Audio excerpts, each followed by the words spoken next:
మూసీ కంపు కంటే ముఖ్యమంత్రి మాటల కంపే ఎక్కువైందన్నారు మాజీ మంత్రి హరీష్ రావు. అసెంబ్లీని సీఎల్పీగా మార్చారని విమర్శించారు.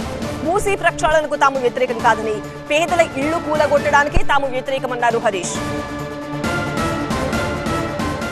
ముఖ్యమంత్రి గారు ఏం మాట్లాడండి, అలా మూసీ నది కంపు కంటే ముఖ్యమంత్రి గారి మాటల కంపు ఎక్కువైపోయింది.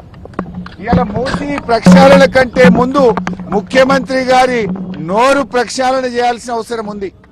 శాసనసభను ఆయన ఒక గాంధీ భవన్ గా, ఒక సిఎల్పి మీటింగ్ లాగా మార్చారు. శాసనసభలో ప్రతిపక్షాలు అడిగిన ప్రశ్నలకు ప్రభుత్వం సమాధానం చెప్తుందా? విపక్షాల మీద అదే సొల్లువాగుడు. బయట మాట్లాడిందే, గాంధీ భవన్ లో మాట్లాడిందో, సిఎల్పి మీటింగ్ లో మాట్లాడిందే, పబ్లిక్ మీటింగ్ లో మాట్లాడిన సొల్లువాగుడే అసెంబ్లీలో వాగుతారా?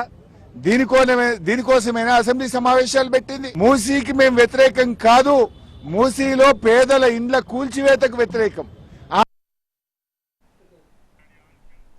బీఏసీలో తీసుకున్న నిర్ణయాలు వేరు, అసెంబ్లీలో చెప్తోంది వేరు అన్నారు హరీష్ రావు. సభ నడిపే తీరు అధ్వానంగా ఉందని విమర్శించారు. మూసీ ప్రక్షాళనపై తమ ప్రశ్నలకు ప్రభుత్వం సమాధానం చెప్పలేదన్నారు. సీఎం అసెంబ్లీని బూతులమయం చేశారని మండిపడ్డారు.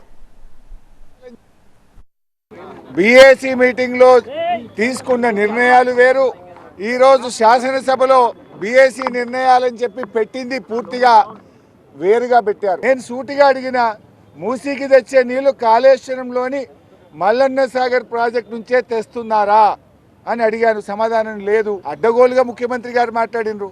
మూసీ ప్రక్షాళనకు నడుం బిగించిందే బీఆర్ఎస్. 32 ఎస్టీపీలు కట్టింది బీఆర్ఎస్. మరో 39 ఎస్టీపీలు కట్టడానికి అమృత్ ప్రాజెక్టులో ప్రతిపాదనలు పంపిందే బీఆర్ఎస్. వాటి గురించి మేము మాట్లాడినాం. కానీ రేవంత్ రెడ్డి గారు ఎంతసేపు ఎదుటి వాళ్ళ మీద బాడీ షేమింగ్. నువ్వు పొడుగు ఎక్కున్నావు, నువ్వు అద్దాలు పెట్టుకున్నావు, ఏంది చిల్లర మాటలు? నువ్వు ముఖ్యమంత్రివా, ఏమన్నా స్ట్రీట్ రౌడీవా?